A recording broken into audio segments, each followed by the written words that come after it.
Alright guys, welcome back to my channel. And yes, I know I haven't really been uploading almost the entire week, the last week. Only one video, I think it was Assassin's Creed Brotherhood that came out. I'm sorry about that, I was a little bit sick. Actually, I was very sick and I'm still sick. As you might be able to tell from my voice, it's not quite there. My throat is not quite working yet. But anyway, the important thing today is that the new Need for Speed game is about to be revealed. And nice. You might have noticed that I do have a few NFS videos on my channel as well, and those are one of my best viewed videos. The thing is, it's not just about views, it's about the games itself. I love Need for Speed as a franchise just as much as I love Assassin's Creed. Need for Speed is actually what got me into gaming. NFS Most Wanted being one of my favorite games of all time. Like, it's in that top spot.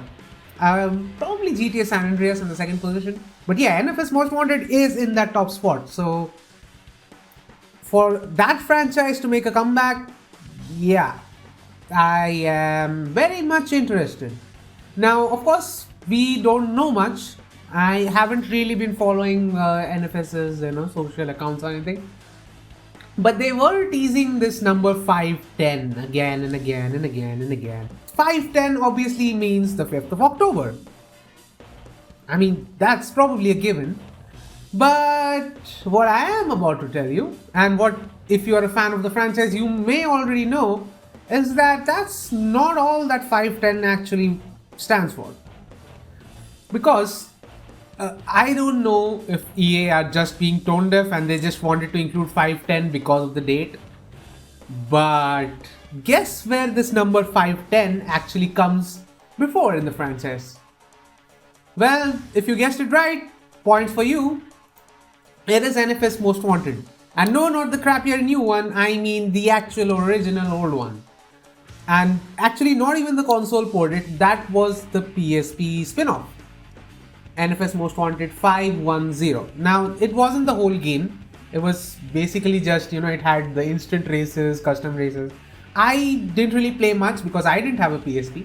But my friend did. One of my friends did. Actually, a lot of my friends had PSPs, but I didn't have it. But I played in their PSP and, well, it was good. It was not great or anything. It was good. But my point being, this number was attached to NFS Most Wanted. Now, unless they are actually trolling us and, trying to get these kind of speculations out of us, I really think this could be a sequel to NFS Most Wanted. Or NFS Carbon, that whole saga. And that would make sense because even in NFS Payback, was it? So, Cross makes an appearance in NFS Payback. And I think there was even a character in Need for Speed Heat that was a kind of a throwback to the older games. And of course, the main bad guy in the game ends up driving the legendary M3 GTR. So it's pretty certain now that the newer games are in the same universe as the older games. So could we take a step back and visit Rockport? Because honestly, if they model Rockport properly, if they have Rockport Palmont in the same city again, and they are making this game, I don't even care about the story. I'll get it anyway just to drive there. Because I love these games. Honestly, Rockport and Palmont, I know like the back of my hand. You can just drop me anywhere in that virtual city and I'll find my way home. I know every single street there. So yeah, it would be really interesting to see what they do with it, if they do something with it. And by the looks of it, they are really stressing on this number 510, 510. So yeah, this could be that NFS Most Wanted Carbon sequel that we wanted, but in the modern day. So probably some of our characters will be very, very old or just not there. So yeah, I can't wait to see what they reveal. I am very excited about this franchise. Now, I will address the elephant in the room. This franchise has gone down several notches. It's Need for Speed is no longer the best racing game around. It's not even close. I thought with NFS Heat, maybe Need for Speed can come back to that original standard, but of course they fucked it up. So NFS Heat was a really good product, and if that game had launched like 4 or 5 years ago, that would have been an excellent racing game. But the thing is, now with the whole live service thing, and with the things that the developers can actually fix the issues with the game after launch, as something that NFS Heat never got,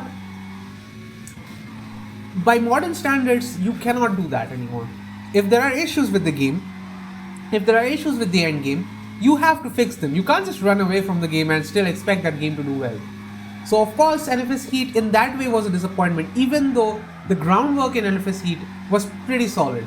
If you take NFS Heat's groundwork and you put that in the newer game and you innovate on that, that could be a pretty damn good racing game. And I hope Criterion is doing that and not just bringing back Break to Drift and all that shit, because I would hate that. But yeah, so far I am interested. I'll definitely be checking it out, and of course I will make videos on it, so you guys will be able to see it as well. So stay tuned for that. It's coming in 1 day 23 hours 23 minutes 30 seconds. Now it's 28 seconds, 27 seconds anyway. So yeah, moving on from that. So all I would like to say is, if you do enjoy this video, then please consider pressing the like button. Subscribe to my channel for more content, more Need for Speed, more Assassin's Creed, more Witcher 3, all of that. And peace.